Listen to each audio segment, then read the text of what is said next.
সমাবেশে যেতে পারবে না। কথা ঠিক না, আমি সমাবেশে যেতে পারবো না সেটা বলি নাই।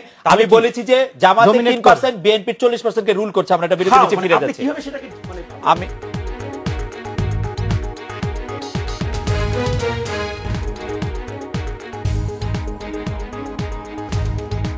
ফিরে এলাম আজকের বাংলাদেশে। আমরা অনুষ্ঠানের একদম শেষ পর্যায়ে। আমি জনাব ব্যারিস্টার পারভেজ আহমেদ আমাদেরকে বলছিলেন যে জামায়াতে ইসলামীকে কোথায় নৈতিক সমর্থন দিয়েছে বিএনপি। আমার হাতে অনেকগুলি কাগজ আছে, সেখানে দেখা যাচ্ছে যে অনেকগুলি হরতালের ক্ষেত্রে নৈতিক সমর্থন দিয়েছে। আপনি নিশ্চয়ই দেখে নেবেন। না, আপনি তো ভুল বললেন। আমি আপনাকে পড়ে শোনাই, আপনি এটা কাগজ আপনি পড়ে শোনাতে হবে না, আপনি 1 সেকেন্ড লাগবে পড়ে শোনাতে। স্থায়ী কমিটির বিএনপির এটা হচ্ছে ডেটটা এখানে নেই আমার কাছে শেয়ারি। ও আচ্ছা, হ্যাঁ, বাংলা বিডি নিউজে আছে। সেখানে বলা আছে স্থায়ী কমিটির বৈঠক শেষে বিএনপির ভারপ্রাপ্ত মহাসচিব মির্জা ফখরুল ইসলাম আলমগীর এক বিবৃতিতে বলেন, দেশের প্রচলিত আইনে নিবন্ধিত রাজনৈতিক দল বাংলাদেশ জামাত ইসলামীকে শান্তিপূর্ণ সমাবেশ করতে না দেওয়া, তারা হরতালে আহ্বান জানিয়েছেন। আপনি পয়েন্টটা খেয়াল রাখবেন, শান্তিপূর্ণ সমাবেশ করতে না দেওয়ার আমি আসছি। তাদের এই হরতাল যৌক্তিক ও গণতান্ত্রিক। সো এখানে কোথাও বলা নেই যে জামাত ইসলামী যুদ্ধাপরাধীদের ডাকে হরতাল ডেকেছে, সেই হরতালে বিএনপি সমর্থন। না, এই জায়গায় পরে লাইনটা আছে তো, সেই লাইনটা তো বিবৃতির মধ্যে আছে। অপরাধের অভিযোগে আটক। তাদের মন্তব্য শুনে না, মন্তব্য, হ্যাঁ, মন্তব্যটা কিসের ভিত্তিতে? আচ্ছা, আমি মনে হয় যে এইটা নিয়ে মানে জেগে ঘুমাইলে কাকে জাগানো খুব মুশকিল। আমার মনে হয় এটা নিয়ে মানবতার বিরুদ্ধে অপরাধের অভিযোগে আটক নেতাদের মুক্তির দাবিতে সমাবেশ করতে না দেওয়ায় হরতাল ডেকেছে।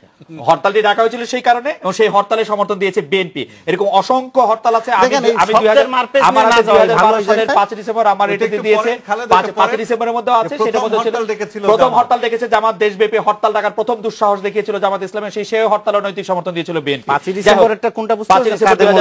কাদের মোল্লা খালেদ একটা জিনিস আপনাকে বলি, আমি কেন কথাটা তো ইনকমপ্লিট থেকে যাবে। আপনি যে দুঃসাহসের আর সাহসের কথা বলছেন, 1986 চলে যান না আপনি। জামাত তো চরম দুঃসাহস দেখিয়েছে, বাংলাদেশের মুক্তিযুদ্ধের দলের দাবিদার আওয়ামী লীগের সাথে দেশব্যাপী 173 দিন হরতাল করেছে। তখন দুঃসাহস ছিল 1996 আমি বলি আওয়ামী লীগের সাথে মিলে তত্ত্বাবধায়ক সরকারের দাবিতে জামাত ইসলামের সাথে মিলে বাংলাদেশ আওয়ামী লীগ এবং সেদিন এমন হয়েছিল 173 দিন যখন হরতাল করেছিল, তখন কি দুঃসাহস ঘরে রেখেছিল? দুঃসাহস সঙ্গে নিয়ে সেদিন এমন হয়েছিল। আমি তখন মাঠে ছিলাম, আমি তখনও সাংবাদিক ছিলাম। আমি একটু জাস্ট করি, এখন আপনারা 20 দলীয় জোট বা 18 দলীয় জোট থেকে 20 দলীয় জোট একসঙ্গে হরতাল ডাকছেন, ঠিক আছে? তখন কিন্তু আমরা রিপোর্টিং এ ছিলাম।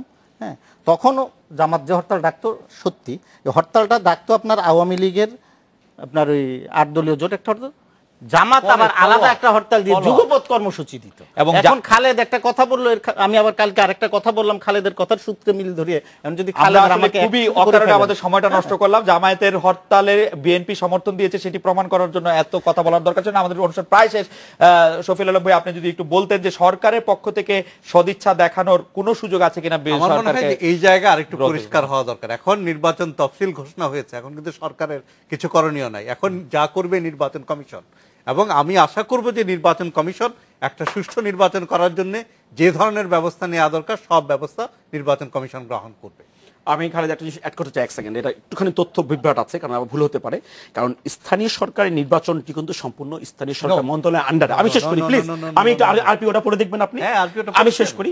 নির্বাচন স্থানীয় সরকার যে নির্বাচনটি আছে এটা কিন্তু সম্পূর্ণভাবে স্থানীয় সরকার মন্ত্রণালয় থেকে ডিকটেট হবে কবে, কখন, কেমন করে, কোন মেজারমেন্টে নির্বাচনটি হবে। আমি নির্বাচন হবে, নট অনলি দ্যাট, এই নির্বাচনের পুরো সমর্থনটা স্থানীয় সরকার মন্ত্রণালয় subject to confirmation from the নির্বাচন কমিশনের এন্ডোর্সমেন্টের মাধ্যমে নির্বাচনটি পরিচালিত হবে।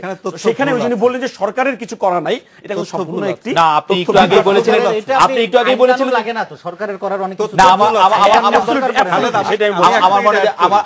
আমার এক মিনিট সময় নাই যে আমি একটু পিন্টু ভাইয়ের কাছে শুনতে চাই। শেষ 10 সেকেন্ড। শেষ 10 সেকেন্ডে আমি বলছি আইন কানুনের বিশ্লেষণে যাওয়ার এখানে দরকার নেই। সরকারের অনেক কিছু করার থাকে মানে কি, এখন আপনার যেহেতু রাজনৈতিক সিচুয়েশন, এই জায়গায় একটু সমঝোতার দিকে যেতে পারে, একটু ঢিলা দিতে পারে, অ্যারেস্টের দিকে একটু কম যেতে পারে, এবং আপনার পুলিশকে এবং ল এনফোর্সারদেরকে আরো একটু মানে আমার মনে হয় ঠিক রাখার জন্য চেষ্টা করতে পারে।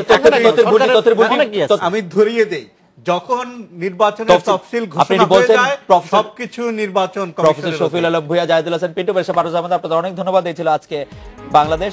দেখা হচ্ছে আগামীকাল এই সময়। শুভরাত্রি।